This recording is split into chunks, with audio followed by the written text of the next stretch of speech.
नमस्कार दोस्तों, संत रामपाल जी के बारे में नकली धर्मगुरु ये कहते हैं कि उनको संस्कृत नहीं आती है। हम डिबेट्स में दिख रहे हैं, अखबारों में दिख रहे हैं, छा रहे हैं सोशल मीडिया में। ये बहुत बहुत बहुत कष्ट की बात है कि उनमें प्रायः 99% लोग संस्कृत जानते ही नहीं है।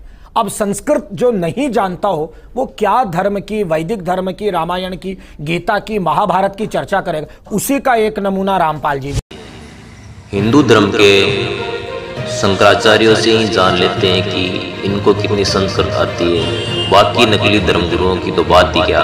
जब हिंदू धर्म के प्रसिद्ध 4 पीठाधीश्वर को कितनी संस्कृत आती है और गीता का कैसे अनुवाद कर रखा है, इन्हीं के प्रवचनों, गीता अर्थ और शब्दकोश से ही जान लेते हैं कि इनको कितनी संस्कृत आती है।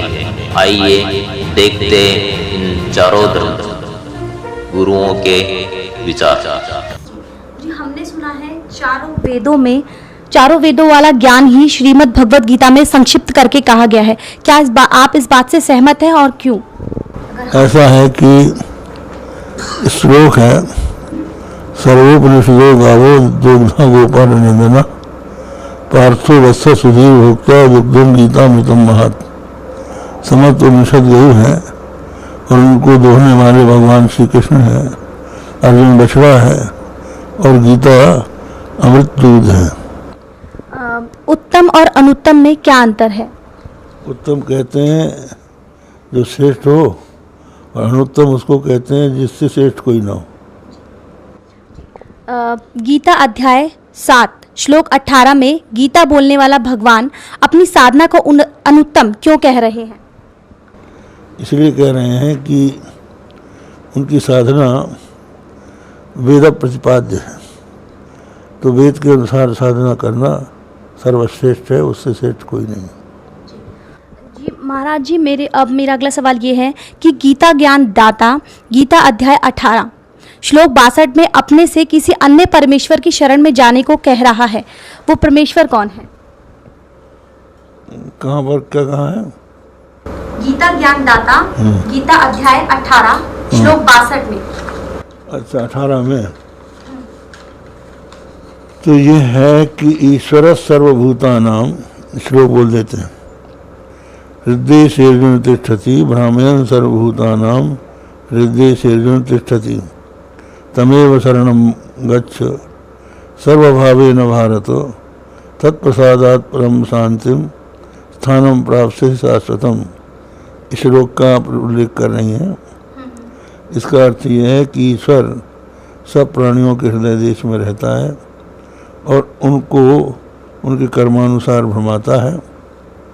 उस परमात्मा की सर्वभाव से आप शरण में जाइए, उसके प्रसाद से आपको परम शांति और शाश्वत स्थान प्राप्त होगा। ये कहने पर अर्जुन को संतोष नहीं हुआ, तो अर्जुन को भगवान ने बताया कि वो मैं ही हूँ। सर्वधर्मान परित्यज्य मामेकं शरणं व्रज। जी, श्रीमद् भागवत गीता 18 श्लोक 66 में व्रज शब्द है। इसका अर्थ जाना, प्रस्थान करना है, परंतु सर्व अनुवाद कर्ताओं ने व्रज का अर्थ आना किया है। कृपया इसे स्पष्ट करें। ऐसा है, ब्रज घतौ धातु है, तो ब्रज घतौ धातु के इसमें आता है गति अर्थक है। ये गति के 4 अर्थ होते हैं, गति गमन, गति ज्ञान, गति मोक्ष, गति प्राप्ति। तो यहाँ पर जो गत्यर्थक ब्रज धातु है उसके लोट लकार के मध्यम पुरुष के एक वचन में ब्रज बनता है। तो ब्रज का अर्थ है अवगच्छ, अर्थात मुझको जान। नैनम अविदितो देवो भुनक्ति।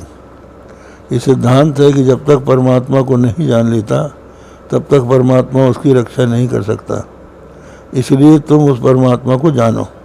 अभी आपने सुने शारदा द्वारका पीठ तथा ज्योतिर्मठ बद्रीनाथ पीठाधीश्वर शंकराचार्य स्वरूपानंद सरस्वती जी महाराज के विचार। और आइए अब जानते हैं पुरी पीठाधीश्वर शंकराचार्य स्वामी श्री निश्चलानंद सरस्वती जी महाराज के विचार। शंकराचार्य जी, हमने सुना है कि चारों वेद वाला ज्ञान ही श्रीमद् भगवत गीता में संक्षिप्त करके कहा गया है। क्या आप सहमत हैं? तो महाभारत में भी लिखा है, सर्वोपनिषदो गावो दुग्धा गोपाल नंदना।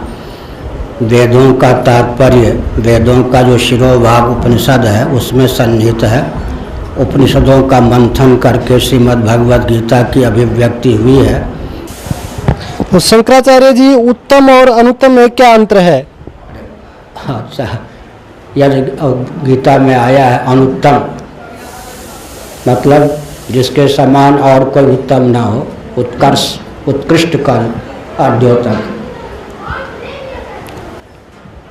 तो शंकराचार्य जी, गीता के अध्याय 7 में और श्लोक 18 में गीता बोलने वाले श्री भगवान अपनी साधना को अनुत्तम क्यों कह रहे हैं? अनुत्तम का अर्थ होता है सर्वोत्तम सर्वोत्कृष्ट। अनुत्तम का अर्थ उत्तम रहित, हीन वहाँ पर नहीं है। वो व्याकरण की दृष्टि से उसका अर्थ मैंने बता दिया। तो शंकराचार्य जी, गीता ज्ञानदाता गीता अध्याय के 18 अध्याय में श्लोक 62 में अपने से अन्य किस परमेश्वर की शरण में जाने को कह रहे हैं? अंतर्यामी के लिए शरणागति स्वीकार करने की बात कही गई। उन्होंने कहा, भगवान श्री कृष्ण ने, तमेव शरणम गच्छ सर्वभावेन भारत। इसका अर्थ क्या होता है? जो अंतर्यामी परमात्मा हैं, सबके नियामक हैं, प्रेरक हैं, हमारे आपके हृदय में भी जो विद्यमान हैं। बृहदारण्यक उपनिषद में पृथ्वी, पानी, प्रकाश, पवन, आकाश में भी रहकर उसका जो नियमन करते हैं, प्रत्येक व्यक्ति के शरीर, इंद्रिय, प्राण, अंतःकरण के जो नियामक हैं, उस अंतर्यामी की शरणागति स्वीकार करने की बात भगवान ने कही। माम एकम शरणम व्रजा। वह जो अंतर्यामी पर ब्रह्म परमात्मा तत्व है, सर्वेश्वर है, वही तुम्हारे सामने मैं श्री कृष्ण के रूप में प्रस्तुत हूँ। तो अपने से पृथक के प्रति नहीं भेजा। जिस अंतर्यामी के प्रति अर्जुन को कहा कि प्रपन्न हो जाओ, शरणागति हो प्राप्त करो, अंत में कहा कि उस अंतर्यामी का मूर्त रूप श्री कृष्ण में तुम्हारे सम्मुख हूँ। माम एकम शरणम व्रजा भी कहा। उस अंतर्यामी का और श्री कृष्ण ने अपना एकत्व भी स्थापित किया है। श्रीमद् भगवत गीता अध्याय 18 श्लोक 66 में व्रज शब्द है। इसका अर्थ जाना, प्रस्थान करना है, परंतु सर्व अनुवादकर्ताओं ने व्रज का अर्थ आना किया है। कृपया स्पष्ट करने का प्रयत्न करें। प्रश्न जिन्होंने बनाया है उन्होंने अपने स्तर से बताया कि सभी अनुवाद करने वालों ने ज्ञान के अतिरिक्त अर्थ किया है। ऐसी बात नहीं है। ब्रज का अर्थ अवगच्छ, निश्चिन्ह भी होता है, जैसा कि प्रश्नकर्ता ने बताया। तो भगवत पाद शंकराचार्य जैसे मनीषियों ने, धर्म सम्राट स्वामी करपात्री जी महान भाव जैसे मनीषियों ने उसका अर्थ यही किया है कि जैसे जल तरंग अपने को जल रूप समझ ले, घटाकाश अपने आप को महाकाश रूप समझ ले, और जैसे जलचंद्र अपने आप को नवचंद्र समझ ले, उसी प्रकार तुम देहेंद्रीय प्राणांतकरण के अनुरूप अपनी आत्म मान्यता का परित्याग करके ब्रह्मानुरूप अपने आप को समझो, जानो, निश्चिन्ह, अवगच्छ। यह अर्थ भी टीकाकारों ने किया है। भगवत पाद शंकराचार्य और उनके अनुगत महानुभावों ने इसी प्रकार का उपदेश किया है।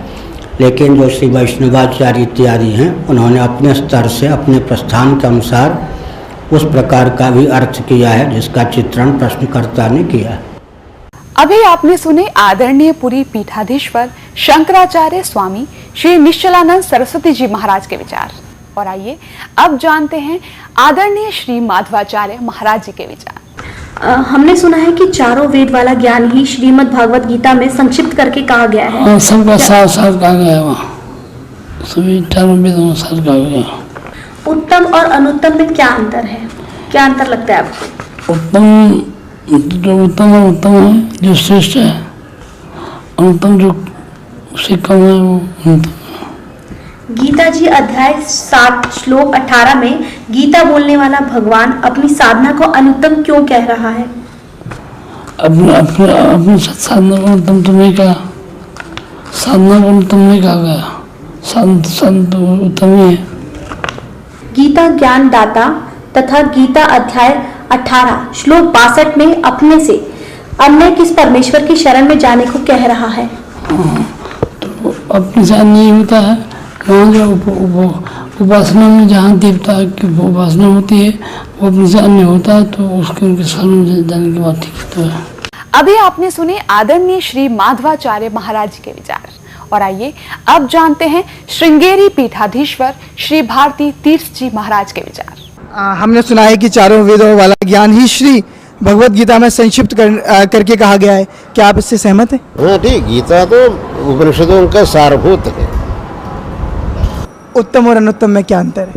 जो उत्तम है वो तो हमेशा सच्चे चरित्र वाला होता है, सत चरित्र वाला होता है। अनुत्तम जो है उससे विपरीत होता है अनुत्तम, जिसका चरित्र सही नहीं वही अनुत्तम है। गीता जी अध्याय 7 श्लोक 18 में गीता बोलने वाला भगवान अपनी साधना को अनुत्तम क्यों कह रहा है? अपनी साधना, अनुत्तम शब्द का अर्थ आप समझे नहीं। वहाँ अनुत्तम शब्द का अर्थ है जिससे उत्तम नहीं हो वो। सामान्य रूप से अनुत्तम शब्द का अर्थ है उत्तम से भिन्न। वहाँ का अनुत्तम शब्द का अर्थ है जिससे उत्तम और कोई नहीं हो वो है। इसलिए वहाँ अनुत्तम शब्द का अर्थ है सर्वोत्कृष्ट। गीता ज्ञानदाता गीता अध्याय 18 श्लोक 62 में अपने से अन्य किस परमेश्वर की शरण में जाने के लिए कह रहा है? अपने से अन्य कोई नहीं, भगवान वहाँ तो कहा, लेकिन भगवान ने कहा मत्तः परतरम नान्यत् किंचिदस्ति धनंजय, मुझसे परे और कुछ भी नहीं, ऐसे कहा थे ना। इसीलिए वो ईश्वर भी वही भगवान ही है। श्रीमद् भगवत गीता अध्याय 18 श्लोक के 66 में ब्रज शब्द है, ब्रज शब्द है जी। इसका अर्थ जाना अर्थात प्रस्थान करना है, परंतु अनुवादकर्ताओं ने ब्रज का अर्थ आना किया है, कृपया स्पष्ट करें। ब्रज का जाना प्रस्थान करना वो तो मामूली अर्थ है, लेकिन संस्कृत के कुछ पदों को वहाँ के संदर्भानुसार अर्थ करना पड़ता है। इसलिए वहाँ के संदर्भानुसार ब्रज इसका अर्थ जो अनुवादकों ने किया है, शरण में आओ, वही तो सही। ये उड़जेड़ा कब कहाँ से उड़जा हुआ है? गीता जी अध्याय नंबर 18 का श्लोक नंबर 66 यो सब के लिए आंख में कुणक बना रहा। ये देखिएगा पवित्र गीता जी,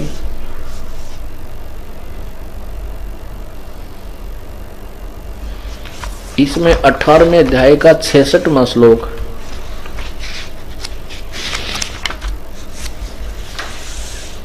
अध्याय नंबर 18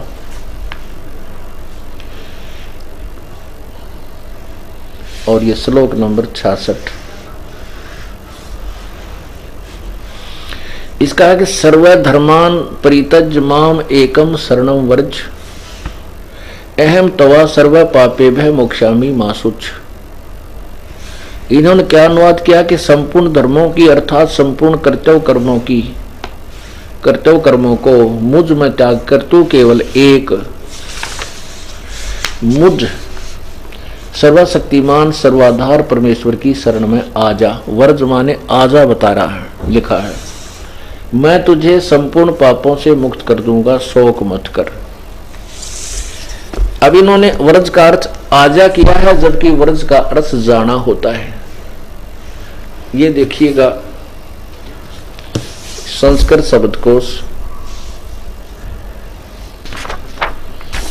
ये है संस्कृत शब्दकोश और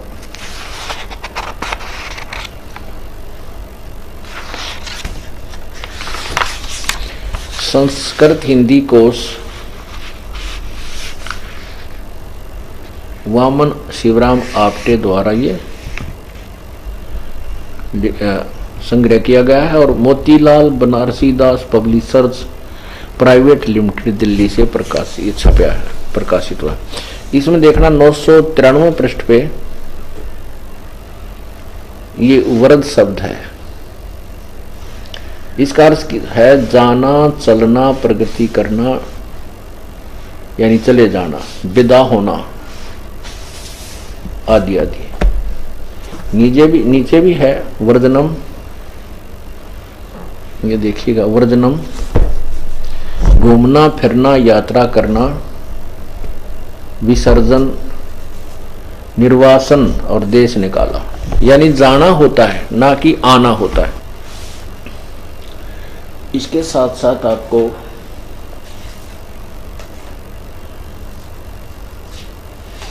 और भी बहुत सी बुक दिखाते हैं जिन्होंने इसका अनुवाद किया है।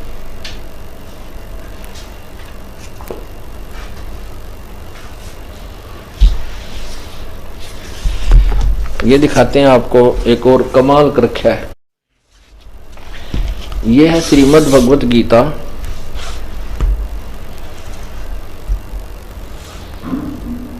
यथारूप। और इनके कौन, ये देखना श्रीमद् गीतोपनिषद, श्रीमद् भगवत गीता यथारूप, संपूर्ण एवं अखंड संस्करण, परिवर्धित एवं परिशोधित। किसके द्वारा अनुवाद किया गया है?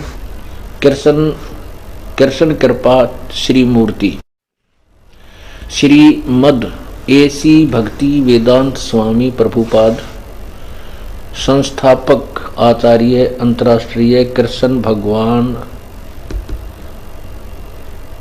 अमृत संघ, भगवान Amrit Sangh, Bhakti Vedanta book trust, Los Angeles, London, Stockholm, Sydney, Hong Kong, Mumbai, यानी यहां से ये छपी है।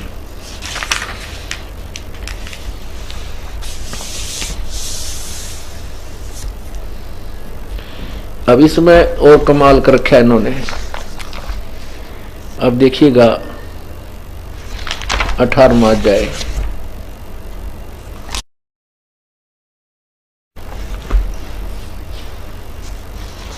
और इसका 66वां श्लोक।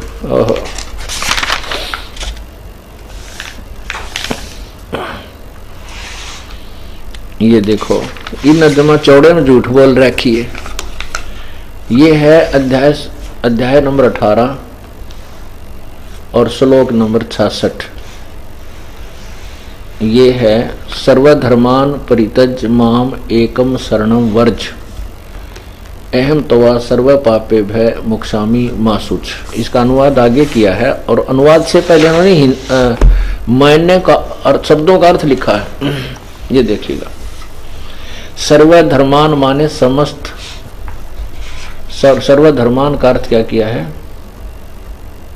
समस्त प्रकार के धर्म, प्रीतिज माने त्याग कर, माम माने मेरी, एकम माने एकमात्र, शरण माने शरण में, वर्ज माने जाओ। ये अनुवाद ये ठीक लिखा है यहां पर, शब्द का अर्थ तो बिल्कुल ठीक कर दिया। वर्ज माने जाओ। अच्छा, नीचे देखो अनुवाद क्या करते हैं। भगवान ने अनेक प्रकार से, ये लिखा, समस्त प्रकार के धर्मों का परित्याग करो और मेरी शरण में वर्ज माने आओ। देख, किसी झूठ तुरंत बोल रखी है। या वर्ज माने मीनिंग तो ठीक लिख दिया, अर्थ वर्ज माने जाओ, और अनुवाद में लिख दिया मेरी शरण में आओ। क्या कारण रहा कि हमारे जो धर्म गुरु थे वो संस्कृत अवश्य जानते थे, लेकिन अध्यात्म ज्ञान शून्य था उनका। वे तत्व ज्ञानहीन थे और हैं अभी तक। हमारे धर्मगुरु कौन है? आचार्य, शंकराचार्य और अन्य मंडलेश्वर, ये सब हमारे धर्मगुरु हैं। तो पुण्यात्माओं, तो ये तो बता दिया परमात्मा ने गुण तीनों की, भक्ति में ये भूल पड़ो संसारे, कहे कबीर निज नाम बिना कैसे उतरो पार। निज नाम यानी सतनाम के बिना, उस सच्चे नाम बिना पार कैसे होगे। अब जैसे गीता जी अध्याय नंबर 17 के श्लोक नंबर 23 में लिखा है कि ओम तत्सत इति निर्देश ब्रह्मण त्रिविध समर्थ है। सच्चिदानंद घन ब्रह्म के पाने की इस 3 मंत्र की साधना करनी होगी। 8वें अध्याय के 13वें श्लोक में गीता ज्ञानदाता कहता है कि ओम इति एक अक्षरम ब्रह्म व्यवहारण मामुन स्मरण ये प्रियाति तदन देहम सयाति परमाम गतिम। मुझ ब्रह्म का केवल एक ओम मंत्र है, जो इसका अंतिम श्वास तक सिमरण करता हुआ शरीर छोड़कर जाता है तो उस परम गति को प्राप्त होता है, जो ओम से मिलनी है। ओम से ब्रह्मलोक मिलेगा। ब्रह्मलोक में गए हुए प्राणी फिर वापस आते हैं 8वें अध्याय के 16वें श्लोक में, वहाँ पुनरावर्ती के अंदर है। तो उसके पाने के लिए तो केवल एक 3 मंत्र का जाप, इसके अतिरिक्त जो भी जाप करते हैं शास्त्र विधि को त्याग कर वो मनमाना आचरण है। फिर ऑप्शन छोड़ दिया है कि उस परम अक्षर ब्रह्म की पाने की पूरी complete worship, way of worship तत्वदर्शी संत बताओगा, उससे पूछ लो तो वो बताएगा। फिर सबकी कैसी पूजा नहीं करनी, पूजा होती है इष्ट रूप में मानकर पूजा करना होता है, साधना मजदूरी कोई अन्य होता है। अब ये तो हो गया कि 3 देव की जो करते भक्ति उनकी कदे ना हो वह मुक्ति। 600 वर्ष पहले परमेश्वर ने कहा था ये बातें, ये ज्ञान बताया था, और आज इसका समर्थन उन सदग्रंथों ने किया जिनको हम एथेंटिक मानते हैं। तो वो क्या थे जो हमने ज्ञान दिया करते, वो नकली गुरु आज तक मूर्ख बना रहे आपको। अब गीता जी अध्याय नंबर 7 के श्लोक नंबर 16 और 17 और 18 में गीता ज्ञान दाता ब्रह्म अपनी साधना करने वालों की बताता है कौन कौन करते हैं। अर्थार्थी, आर्थ, जिज्ञासु और ज्ञानी। अर्थार्थी, आर्थ, जिज्ञासु इनको रिजेक्ट करता है कि ये भी सही साधना नहीं करते, और ज्ञानी को सिलेक्ट किया है कि ज्ञानी आत्मा होती तो अच्छी है। ज्ञानी वो होता जिसको पता लगा कि केवल एक परमात्मा की भक्ति करनी चाहिए। वेदों में यही लिखा है कि पूर्ण परमात्मा की भक्ति से पूर्ण मोक्ष होगा। लेकिन ये भूल गए कि वेदों में ये भी लिखा था कि उस पूर्ण परमात्मा की भक्ति वेदों में वर्णित नहीं है, उसको तो तत्वदर्शी संत बताएंगे। लेकिन इन्होंने अब निष्कर्ष निकाल लिया, यजुर्वेद अध्याय नंबर 40 के मंत्र 15 से ओम नाम सेलेक्ट कर लिया पूर्ण परमात्मा का, जबकि वो 17वें श्लोक में 40वें अध्याय यजुर्वेद के खुद कह रहा है कि मेरा तो ओम ब्रह्म है, ओम मंत्र है मुझ ब्रह्म का, और वो तो परोक्ष है, पूर्ण परमात्मा तो ऊपर। वह इनकी बुद्धि में ना बड़ी बात, क्योंकि गुरु बिन काहू न पाया ज्ञाना, जो थो था वो छड़े मूड किसाना। गुरु बिन वेद पढ़े जो प्राणी, समझे न सार रहे अज्ञानी। जिस कारण से इन्होंने, इन ज्ञानियों को ये तो पता लग गया ज्ञान उपासना नहीं करनी, तीनों गुणों की पूजा, रजगुण ब्रह्मा सतगुण विष्णु तम गुण शिव जी की भी नहीं करनी चाहिए। तो इन्होंने ये भी ज्ञान हुआ कि मनुष्य जीवन केवल परमात्मा प्राप्ति के लिए मिलता है, इसमें भगवान प्राप्ति साधना भक्ति नहीं हुई तो व्यर्थ है। इनको ज्ञानी कहते हैं। तो इनको तत्वदर्शी संत ना मिलने से गीता ज्ञानदाता कहता है, ये 7वें अध्याय के 18वें श्लोक में, ये ज्ञानी आत्मा है तो अच्छी उदार है, लेकिन ये मेरे वाली अनुत्तम यानी घटिया अश्रेष्ठ गति में सचित हैं। ये मेरे वाली अनुत्तम गति में सचित है। कौन सी गति? 8वें अध्याय के 13वें श्लोक में कहा है कि जो मुझ ब्रह्म के ओम नाम का जाप करते हैं, करता हुआ शरीर छोड़कर जाता है, मुझ ब्रह्म का जाप करता हुआ जाता, वो उसको परम गति होती है। कौन सी? ओम नाम से होने वाली परम गति। वो कहाँ? ब्रह्मलोक में जाता है। ब्रह्म 8वें अध्याय के 16वें श्लोक में लिखा गीता जी में, ब्रह्मलोक पर्यंत भी जन्म मृत्यु में आते हैं। और गीता के अन्नदाता स्वयं कहता 4थे अध्याय के 5वें श्लोक में, और 9वें श्लोक में, 2रे अध्याय के 12वें श्लोक में, 10वें अध्याय के 2रे श्लोक में गीता जी में कि तेरे और मेरे बहुत जन्म हो चुके हैं, तुम तो नहीं जानता, मैं जानता हूँ। फिर जब तक जन्म मृत्यु है, फिर 18वें अध्याय के 62वें श्लोक में कहा कि तू सर्वभाव से उस परमेश्वर की शरण में जा, जिसकी कृपा से तू परम शांति को और सनातन परम धाम को प्राप्त होगा। उसकी कृपा से ही तो इससे सिद्ध हो गया कि गीता ज्ञानदाता से कोई और है सुप्रीम पावर, जिससे पूर्ण मोक्ष होगा। 15वें अध्याय के 4थे श्लोक में कहा कि तत्वदर्शी संत की प्राप्ति के पश्चात परमेश्वर के उस परम पद की खोज करनी चाहिए, जहां जाने के बाद साधक फिर कभी लौट कर संसार में नहीं आता, और केवल उसकी पूजा करो, अन्य की सब त्याग दो। अपनी भी पूजा को रिजेक्ट करता है वो। पूजा मान इष्ट रूप में मानना। तो यहाँ इन अज्ञानियों से अनाड़ियों से कोई पूछता है कि गीता जी अध्याय नंबर 7 के श्लोक नंबर 18 में गीता ज्ञानदाता अपनी गति को भी अनुत्तम क्यों बताता है? तो कहते हैं उसका अर्थ अनुत्तम नहीं, सर्वश्रेष्ठ मानो, जिससे उत्तम कोई और गति ना हो, जिसको प्राप्त हो जाता है उसके बाद और कुछ जानना शेष रहता, इसलिए इसको अनुत्तम, वो अनुत्तम गति है। मूर्ख बना रहे। 4ठी कक्षा के बालक ने पूछ ले, अगर इससे अधिक अच्छी कोई श्रेष्ठ गति नहीं होती, इनकी बात मान ले, तो ये 18वें अध्याय के 62वें श्लोक में कह रहा है कि उसकी शरण में जा, सर्वभाव से उस परमेश्वर की शरण में जा, जिसकी कृपा से तो परम शांति को प्राप्त होगा। 8वें अध्याय के 5 और 7 में गीता ज्ञानदाता अपनी साधना बताता है, मेरी पूजा कर मुझे प्राप्त होगा। और 8, 9, 10 में उस परमक्षर ब्रह्म की पूजा, पूर्ण परमात्मा की पूजा के लिए कहता, उसके लिए तत्वदर्शी संत खोज ले। 4थे अध्याय के 34वें श्लोक में कहा। तो इन अनाड़ियों ने कह भी पता नहीं गीता जी का।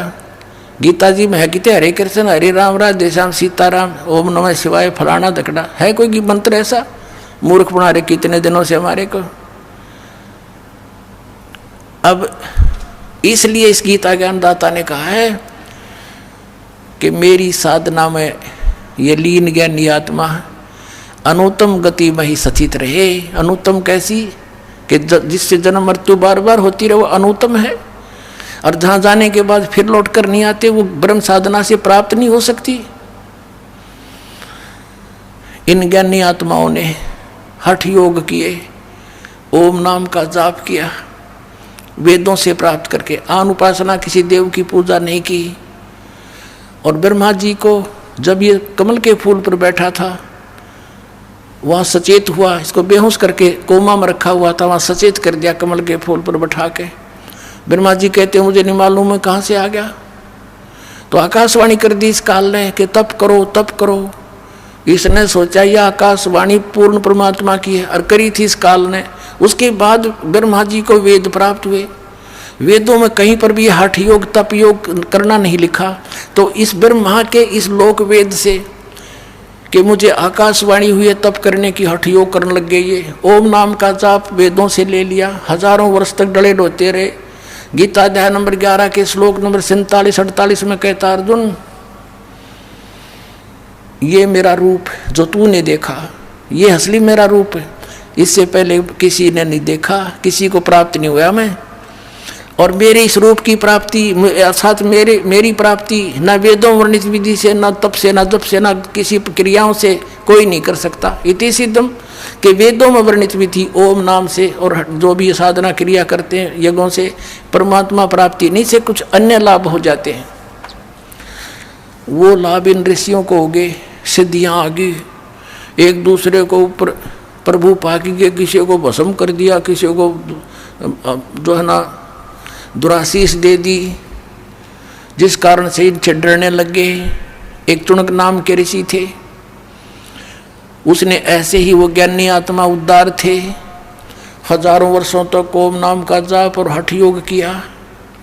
लोक वेद हठ योग गीता जी अध्याय नंबर 17 के श्लोक नंबर 6 में जिसको रिजेक्ट किया है कि शास्त्र विधि को त्याग कर जो मनमाना घोर तप को तपते हैं, वो राक्षस सब अन्य प्राणियों को भी दुखी देते हैं। इस शरीर के अंदर मुझ ब्रह्म को भी क्रस करने वाले, दुखी करने वाले असुर स्वभाव के जान। अब देखिए भी बुरे बताए ज्ञानी आत्मा क्यों? उस चुनक ऋषि ने साधना की, भगवान मिला नहीं, सिद्धियां एटम बम बन गया।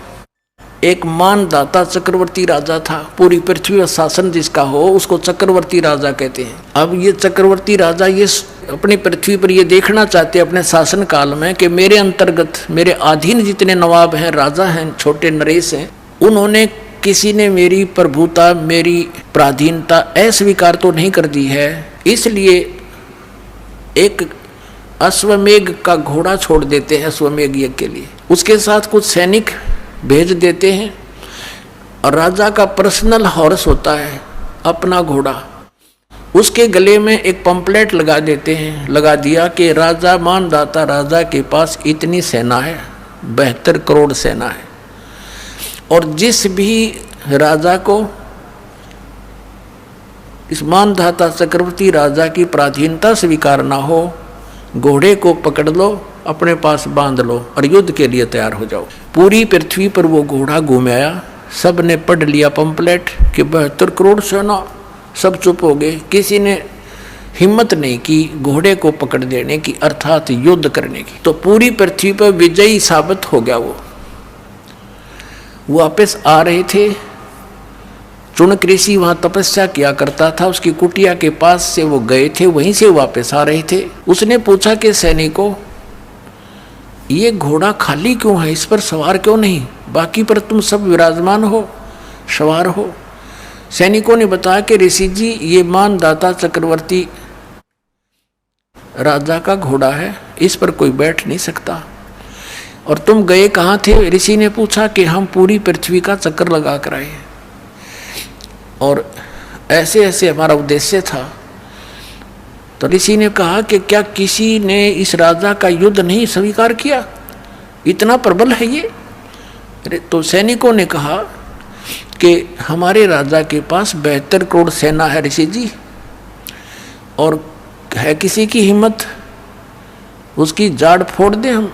अब ऋषि ने सोचा, देखो बदकाल के हाथ में, पहले तो इनको एटम बम बनाता सिद्धियों से, गलत साधना शास्त्र विधि रहित मनमाना तप हुआ के, फिर उधर से काल के हाथ में रिमोट था, उसने ऋषि के अंदर प्रेरणा भर दी कि इसमें तो अभिमान हो गया राजा में, इसका अभिमान ठीक करना चाहिए। ऋषि खड़ा हुआ और कहने लगा, भाई इस घोड़े को मैं पकड़ देता हूँ और मैं तुम्हारे राजा का युद्ध ओट लेता हूँ। सैनिक कहने लगे, रे कंगले कंगाल, तेरे दाने खाने को नहीं, और युद्ध करेगा तो मानदाता चक्रवर्ती राजा के पास अपने फेरले माड़ा बोल वाला बैठ के, मत पंगे में पा दे, जप ले अपनी भक्ति कर, जो सा काम करया करे ऋषि वही कर तू। ऋषि बोला, भाई मन ने तो पकड़ दिया है घोड़ा, और जाओ कह दो तुम्हारे राजा ने। वह तो 4 थेवड़ा बांध दिया घोड़ा उसके वृक्ष के झोपड़ी जिस वृक्ष पर डल रही थी, राजा को आकर सुना दिया कि ऐसे ऐसे पूरी पृथ्वी पर तो किसी ने आपका घोड़ा पकड़ा नहीं, एक चुनक नाम के ऋषि ने आपका युद्ध स्वीकार कर लिया। अब राजा को बताया गया मंत्रियों के द्वारा कि जी आज एक व्यक्ति ने हिम्मत करी है, कल दूसरा करेगा, ये राजनीति होती है, ऐसे तो सिर उठाएगी दुनिया, इसको कुचल डालना चाहिए। राजा बोला, जाओ 18 करोड़ सेना एक बार भेज दी तो उसके एक व्यक्ति को मारने के लिए, ताकि और भी डर जाए, भयभीत हो जाए कि इतनी सेना आ गई हो, तेरे की तो बड़ा तगड़ा राजा है। उधर से ऋषि ने अपने सारे जीवन में जो डले डोए थे उसकी 4 एटम बम बना दिए वचन से, सिद्धि का बहुत बड़ा एटम बम। ये साइंस वाले तो फेल है उनके आगे, अगर किसी में वचन शक्ति हो संत के अंदर तो इन सारे फेल कर दे, वो वैसे वहीं के वहीं पानी बना दे, ऐसी सिद्धियां भी होती हैं। अब ऋषि ने अपनी 4 पुत्री बना ली, 4 एटम बम बना दिए, अपनी सिद्धि से, अपनी शक्ति भक्ति जो सारा दिन सारे जीवन में डरे डोए थे। एक पुतली छोड़ दी, 18 करोड़ अक्षौणी सेना का कत्लेआम कर दिया, नाश कर दिया। राजा ने दूसरी टुकड़ी 18 करोड़ की भेज दी, ऋषि ने दूसरी पुतली छोड़ दी। 72 करोड़ सेना चक्रवर्ती राजा की नाश कर दिया। अब इसके बारे में सूक्ष्म वेद में बताते हैं, 72 अक्षौणी खा गया ये चुनक ऋषि सुअर एक, दे धारे जोरा फिर ये सभी काल के बेखे।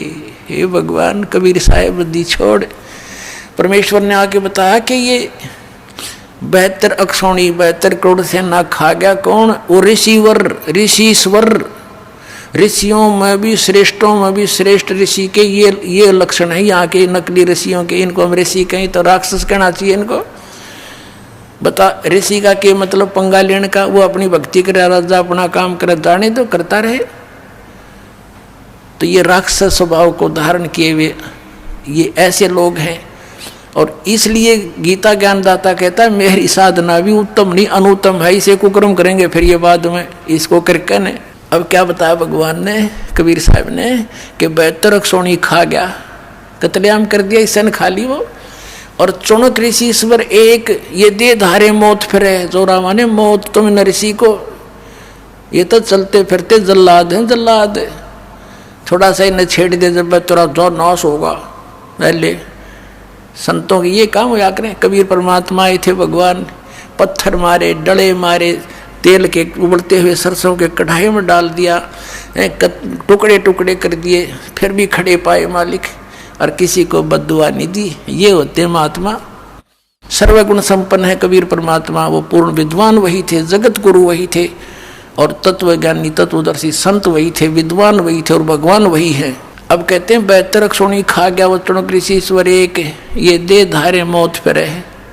ये जोरा जोरा माने मौत है, ये ऋषि दे धारे मौत फिरे। ये सभी काल के भेख ब्रह्म तक की साधना की, इसे भेख माने टोल के टोल, झुंड के झुंड, ऐसे तो ये। और फिर क्या होगा इसके साथ, ये ऋषि इसने ओम नाम का जाप किया और हठ योग किया। अब हठ योग से तप, सिद्धियां प्राप्ति, ओम नाम से ब्रह्म लोक प्राप्ति, ये ब्रह्म लोक में जाएगा, वहाँ देवता बन जाएगा। उसके बाद फिर ये पुनक्षीण होने के बाद फिर पृथ्वी पर आएगा, राजा बनेगा। राजा बनकर के तो शिकारी बनकर शिकार मारेगा, दुनिया जीव हिंसा करेगा, राजा एक दूसरे के साथ लड़के करेगा, यानी फिर कर्म फोड़ेगा। फिर इसको कहाँ भेजेंगे, नरक में ठोकेंगे, नरक भोग कर फिर पृथ्वी पर आएगा, फिर ये कुत्ता बनेगा ये चुनक ऋषि। और इसके सिर में कीड़े पड़ेंगे, जख्म, और जितने ये जीव हिंसा करे थे बाणदाता चक्रवर्ती राजा के, वो कीड़े उसको चुन चुन कर खाएंगे।